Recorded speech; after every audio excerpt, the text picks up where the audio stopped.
बाबू आज मैं लेकर आया हूँ हिंदी का सब्जेक्टिव क्वेश्चन। ठीक है मेरे प्यारे बच्चों, हिंदी का सब्जेक्टिव क्वेश्चन सभी कमजोर विद्यार्थियों के लिए बाबू आम भाषा में लेकर आया हूँ। तो आप लोग वीडियो को बाबू ज़्यादा क्वेश्चन नहीं है, 12 क्वेश्चन लेकर आए हैं बाबू, 5 नंबर वाला क्वेश्चन। तो आप लोग वीडियो को बाबू अंत तक देखिए, एंड तक देखिए मेरे प्यारे बच्चों। आपको देखना कैसे समझ में आता है कि कौन सी कहानी के बारे में कैसे लिखना है। ठीक है बाबू, एकदम 5 नंबर वाला क्वेश्चन है बाबू, और आपको 100% एग्जाम में पूछता है। ठीक है मेरे प्यारे बच्चों, तो देख लीजिए फर्स्ट क्वेश्चन। तो देखिए मेरे प्यारे बच्चों, 12 क्वेश्चन बताऊंगा, एकदम बाबू सभी कमजोर विद्यार्थियों के लिए है। ठीक है मेरे प्यारे बच्चों, चलिए। सीता अपने ही घर में घुटन क्यों महसूस करती थी? जो सीता थी वो अपने ही घर में घुटन क्यों महसूस करती थी, मतलब घुटन मतलब दर्द महसूस क्यों करती थी बाबू? तो आंसर देखिए बाबू, उत्तर आम भाषा में एकदम बाबू लिखना है। ठीक है, अपने भाषा में। तो लिखिएगा, सीता अपने ही घर में घुटन इसलिए महसूस करती है क्योंकि परिवार का माहौल ठीक नहीं है। ठीक है बाबू, उन लोग उसके परिवार का माहौल ठीक नहीं था। ठीक है, घर में सभी हैं, बेटे, बहुएं, पोते पोतियाँ, लेकिन किसी में तालमेल नहीं है। ठीक है, किसी में तालमेल नहीं है, मतलब आपके घर में कोई कोई होते हैं जिससे तालमेल नहीं रहता है, भाई बहन सब कोई रहता है ना, तो अब तालमेल नहीं रहता। उसी तरह इससे भी कुछ उसके घर में किसी से तालमेल नहीं था। परिवार की ऐसी स्थिति देखकर सीता का मन भर जाता था, मतलब भर जाता था मतलब उसका मन बिखर जाता था। ठीक है मेरे प्यारे बच्चों, तो अब आगे देखिए। वह अपने आंखें पोंछकर आकाश की ओर देखती, बोलते हैं ना जब कोई आदमी दुखद में होता है तो आकाश मतलब बादल की ओर देखता है कि कैसा है, मतलब क्या करें क्या नहीं करें समझ में उसको कुछ नहीं आता है तो ऊपर देखता है। ठीक है, आकाश की ओर देखने लगती है।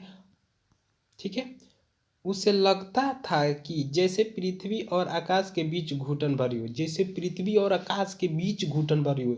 ठीक है मेरे प्यारे बच्चों, वैसे उन उसके हृदय में भी घुटन भरी होती। बाप रे वाह, उसके जो हृदय में मतलब उसके कलेजा में वैसी ही घुटन भरी हुई है। सीता को खाने को तो 2 वक्त की रोटी मिल जाती, सीता जो थी उसको खाने की 2 वक्त की रोटी मिल जाती, लेकिन माँ के प्रति बेटे को जो उत्तरदायित्व होता है वह नहीं मिल पाता है। घर में घर में कोई भी माँ का हाल चाल नहीं पूछते हैं। घर के सभी सदस्य माँ को बोझ जैसा समझते हैं।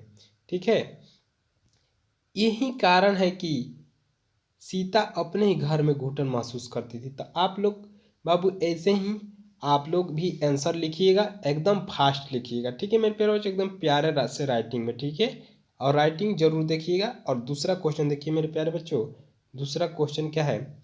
वाणी विष के समान हो जाती है जब वाणी मतलब आपका वॉइस मतलब आवाज़ जो होता है, मतलब किसी से बोलते कैसे हो कैसे नहीं, तो वाणी विष के समान कब हो जाती है मेरे प्यारे बच्चों? तो समझिएगा, वाणी विष के समान कब हो जाती है। तो गुरु नानक का कहना है, गुरु नानक जी ने कहे हैं, मतलब उनका कहना है कि मनुष्य इस जीवन में अपना अस्तित्व प्राप्त करता है, मतलब जब अगर पृथ्वी पर आया है तो इसी जन्म में अपना अस्तित्व प्राप्त करता है।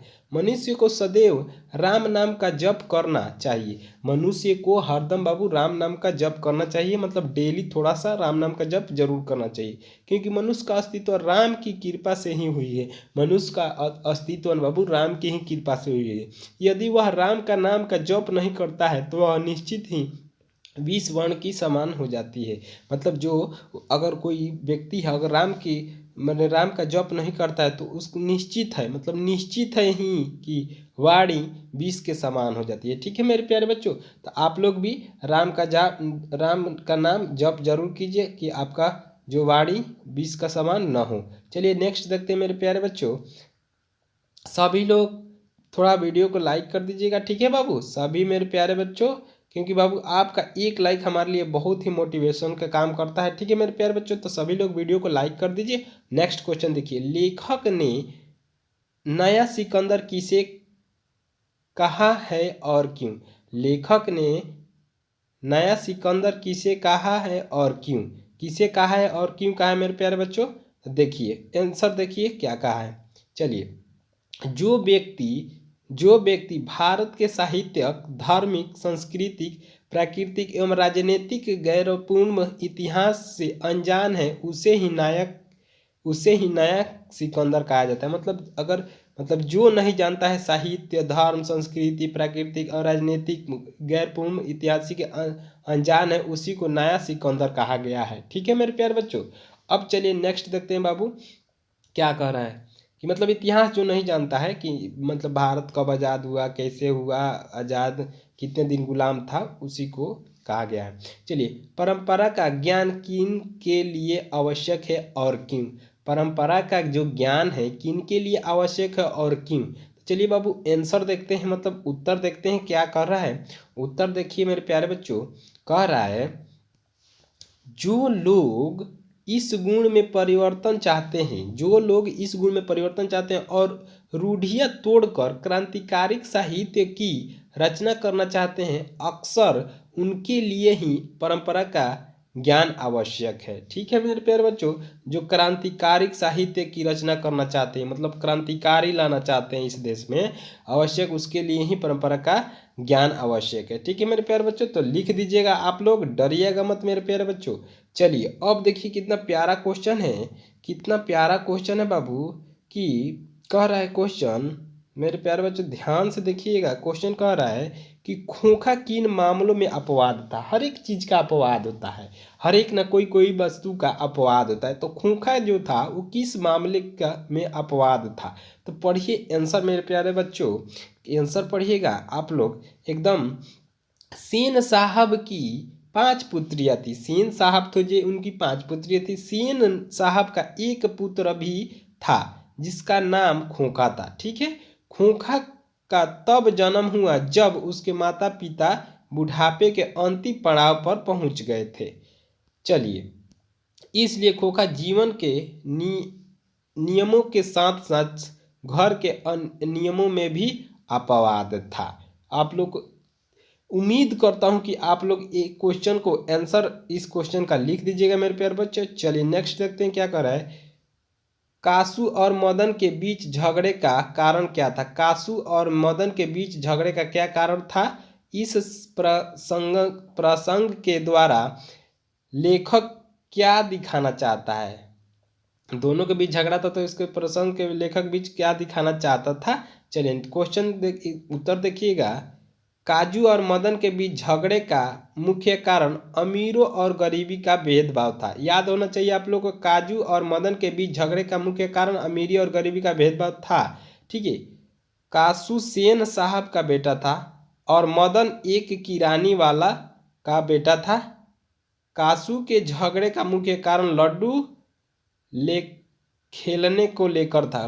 लट्टू खेलने को लेकर था। ठीक है मेरे प्यारे बच्चों, लट्टू खेलने को लेकर था। कासू के झगड़े के कारण ही मदन अपने पिता द्वारा मार खाता है, इसलिए मदन किसी भी खेल में कासू को शामिल नहीं करना चाहता था। इसका करेक्ट आंसर यही होगा मेरे प्यारे बच्चों। तो आप लोग, मैं उम्मीद करता हूँ कि आप लोग सभी लिखिएगा आंसर। ठीक है, लेखक का कहना है कि सामाजिक भेदभाव के कारण ही अमीर लोग गरीब पर अत्याचार करते हैं। याद होना चाहिए सभी को, अगर सभी गरीब एक साथ हो जाए तो अमीर द्वारा किए जाने वाला अत्याचार बंद हो जाएगा। ठीक है मेरे प्यारे बच्चों, तो आप लोग भी इसका आंसर आराम से लिखिएगा, घबराइएगा मत। चलिए नेक्स्ट क्वेश्चन देखते हैं बाबू। 20 के दांत कहानी का नायक कौन है? स्पष्ट कीजिए। 20 के जो दांत है कहानी का नायक कौन है, मतलब हीरो कौन है बाबू? लिखना है और स्पष्ट करना है और बताना है, मतलब अच्छे तरीके से। तो चलिए देखते हैं 20 के कौन हीरो है, नायक कौन है। तो बाबू देखिए, 20 के दांत नलिन बिलोचन शर्मा द्वारा लिखी कहानी। 20 के दांत लिखे गए वाला कौन है? तो नलिन बिलोचन शर्मा द्वारा लिखी गई कहानी है। इस कहानी का नायक घीरधार लाल का बेटा मदन है। घीरधार लाल का बेटा मदन है। ठीक है, इसका हीरो कौन है? मदन है, मतलब नायक। मदन एक प्रिय बालक है, इसी कारण मदन ड्राइवर की ड्राइवर की बातों का विरोध करता है। मदन कासू को अपने खेल में शामिल नहीं करता है क्योंकि कासू के झगड़े का कारण ही मदन अपने पिता के हाथों द्वारा मार खाता है। अतः कहानी के आरंभ से लेकर अंत तक मदन का ही चर्चा होता है, तो इसीलिए मदन हीरो है। इस कहानी का। ठीक है, चलिए नेक्स्ट देखते हैं मेरे प्यारे बच्चों। नेक्स्ट 8 नंबर और 4 क्वेश्चन है। लेखक किस विडंबना की बात करता है, विडंबना का स्वरूप क्या है? लेखक किस विडंबना की बात करता है और विडंबना का स्वरूप क्या है? तो लेखक के अनुसार जिस कारण आज के समाज में जातिवाद और विचार फल फूल रहा है, लेखक का कहना है कि इस युग में भी कुछ लोग जातिवाद के समर्थक और पोषण बने हुए हैं, जबकि विश्व के किसी समाज में जातिवाद पर आधारित श्रमिक विभाजन नहीं है। मेरे प्यारे बच्चों, इतना जान लिए, इंडिया मतलब अपने भारत में ही जातिवाद का सबसे ज़्यादा विरोध है, और मतलब पूरे वर्ल्ड के किसी भी देश में जातिवाद का विरोध नहीं है, सिर्फ और है तो इंडिया में है। ठीक है, जातिवाद पर आधारित श्रमिक विभाजन नहीं है। विडंबना का मुख्य कारण यही है क्योंकि इससे मनुष्य के नीच ऊंच का भावना प्रकट होता है। जातिवाद करने से बाबू नीच ऊंच की भावना बिल्कुल प्रकट होगा, और मनुष्य को जन्म से ही किसी का काम धंधे में बाध देती है। विडंबना का मुख्य स्वरूप यही है कि समाज को भ्रम के आधार पर बना दिया गया है। बाबू ये जो जाति का बाबू मामला है ना, ये बाबू थोड़ा ही गड़बड़ तरीके से बना दिया गया है। ठीक है, ये छोट ऊंच नीच थोड़ा इसमें आ जाता है। ठीक है, तो आप लोग इस पे ध्यान ना दिया जाए, आप लोग आंसर आराम से लिखिएगा। जातिवाद के पोषक उसके पक्ष में क्या तर्क देते हैं? जातिवाद के पोषक उसके पक्ष में क्या तर्क देते हैं, चलिए देखते हैं उत्तर। जातिवाद के पोषकों का कहना है कि कर्म के अनुसार जाति का विभाजन हुआ है। बाबू, जातिवाद के पोषक का कहना है कि कर्म के अनुसार जातिवाद का विभाजन हुआ है। याद रखिएगा, इसमें कार्य कुशलता में वृद्धि होती है, इसमें कार्य कुशलता में वृद्धि होती है। आधुनिक सभ्य समाज कार्य कुशलता के लिए श्रम विभाजन का भी आवश्यक मानती है। इसका आंसर यही होगा मेरे प्यारे बच्चों। चलिए नेक्स्ट देखते हैं क्या कर रहा है। जाति भारतीय समाज में श्रम विभाजन का स्वाभाविक रूप क्यों नहीं कही जा सकती? जाति भारतीय समाज में श्रमिक विभाजन का स्वाभाविक रूप क्यों नहीं कही जाती बाबू? तो आंसर देखिए, लेखक का कहना है कि जाति भारतीय समाज में श्रम विभाजन का स्वाभाविक रूप से नहीं है, क्योंकि यह मनुष्य की रुचि पर आधारित नहीं है। मनुष्य अपनी क्षमता के अनुसार कार्य करता है, याद होना चाहिए। ठीक है बाबू, इसका करेक्ट आंसर यही होगा।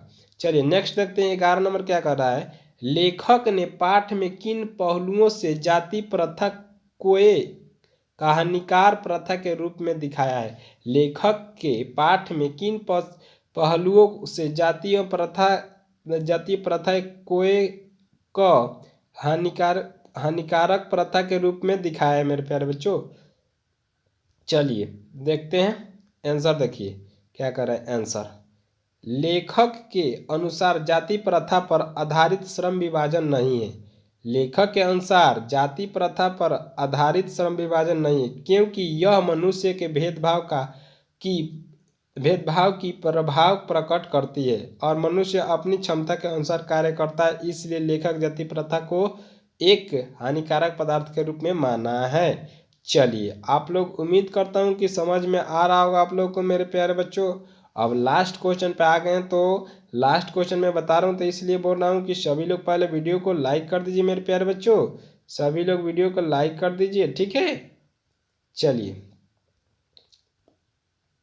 कलर चेंज कर लेते हैं बाबू, थोड़ा कलर डिसमिस है। चलिए क्या कर रहा है। जाति प्रथा भारत में बेरोजगारी का एक मुख्य और प्रत्यक्ष कारण कैसे बना हुआ है? बोले ना, ऑब्जेक्टिव में कितना बार पढ़ा रहे हैं, उसमें आता है कि जाति प्रथा भारत में बेरोजगारी का मुख्य कारण है। तो यहाँ समझिए प्रत्येक कारण कैसे बनी हुई है। ठीक है मेरे प्यारे बच्चों, तो आंसर देखिए क्या कर रहा है। जाति प्रथा मनुष्य के जीवन भर के लिए किसी काम का धंधे में बाधित करती है, मतलब जाति प्रथा काम धंधे में एकदम बिल्कुल बाधित करता है। ठीक है, और मनुष्य को किसी अन्य काम करने की अनुमति नहीं देता है। जब मनुष्य अपना कार्य बदलने की कोशिश करता है तो जाति प्रथा एवं उसके कार्य को बदलने की अनुमति नहीं है। इसका करेक्ट आंसर यही होगा। तो चलिए उम्मीद करता हूँ मेरे प्यारे बच्चों कि आप लोग को ये सभी क्वेश्चन 12 क्वेश्चन समझ में आएगा। तो बाबू 12 ही क्वेश्चन आप लोग एकदम रट लीजिएगा मेरे प्यारे बच्चों। एक बार आप लोग इस वीडियो को पूरा देख लिए होंगे तो बाबू जरूर समझ में आ गया होगा। ठीक है मेरे प्यारे बच्चों, तो इसलिए बोल रहा हूँ कि सभी लोग वीडियो को लाइक कर दीजिए और अपने दोस्तों में बाबू शेयर जरूर कर दीजिए। ठीक है बाबू, शेयर कर दीजिए और चैनल पर नए आए हैं तो चैनल को कर लीजिए सब्सक्राइब। ठीक है मेरे प्यारे बच्चों, सभी को थैंक यू।